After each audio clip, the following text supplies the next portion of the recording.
Hey guys, this is Jordan with Lawn Doctor. I just want to talk about something quick that we're seeing on the lawns right now. It is called Ascochyta Blight. This leaf blight results in large, irregular, straw-colored patches of almost looking dead turf in cool season grasses such as perennial ryegrass and Kentucky bluegrass lawns. There are some things you can do as a homeowner to help manage this disease and also kind of help the lawn recover. Most of it happens to be around cultural practices such as mowing your turf, watering schedules, and keeping the turf at a well-maintained height. The leaf blight may be very present in hot, dry conditions, but they're usually preceded by cold, rainy, and wet conditions, which is what we've had here recently in our West Michigan market.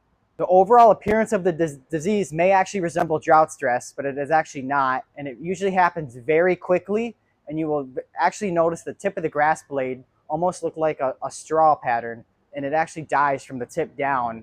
It won't kill the crown completely or even kill the crown in general, but it'll just die back to the crown. Blighting is usually restricted to just the grass blades or the leaf tissue. It usually does not affect the crown at all, and it usually does not kill entire patches of turf. I know it looks like it may be dead, but it will actually recover very nicely in 2 to 3 weeks' time.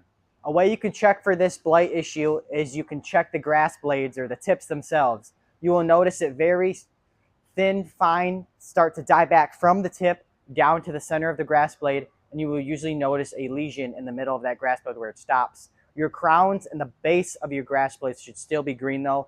It will not kill the entire grass blade or the crown itself. Again, it will not kill that. It will just kill the top end, making it look like those large, irregular bleach patches that you see.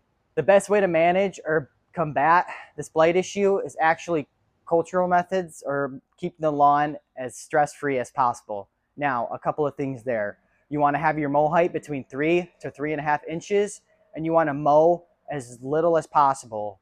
During this time, you also want to maintain sharp mower blades, and you also want to be mowing the lawn infrequently as possible.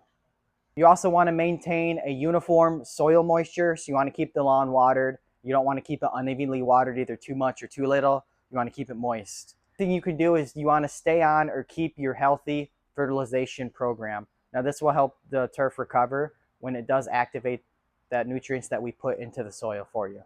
I know it looks scary now, I know it looks bleached, but your turf grass will most of the time and usually recover within 2 to 4 weeks time of this being present. It almost never causes full mortality of the grass blades. The timing of your watering applications is actually very important. You do not want your lawn wet going into the nighttime, as this can actually cause more of a fungus issue.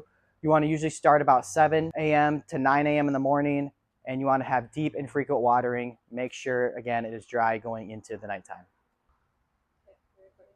So, in conclusion, we could be seeing blight right now, and we went through everything and all those steps to handle that. One of the more common issues though right now is going to be your lawn just drying out from the hot and humid temperatures we've been getting. Also, you may not realize it or not, but a lot of the high wind speeds we've been getting also dry out the lawns very much. So let's talk about watering. Now, you kind of want to know if you have a sandy soil or a clay soil. If you have sandy soils right now, then you're going to obviously want to water more than if you have a clay soil. That clay is going to hold water much better. That sand will need a lot more water to supply that turf with the H2O it needs.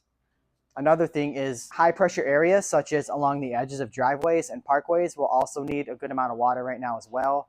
We also call these localized dry spots. These spots usually dry out much quicker than your average lawn or some of your lawn areas. So just make sure these are getting the adequate water that it needs. If you have any other questions or concerns, please give our office a call. Feel free to reach out. We'd love to help you out. Thanks.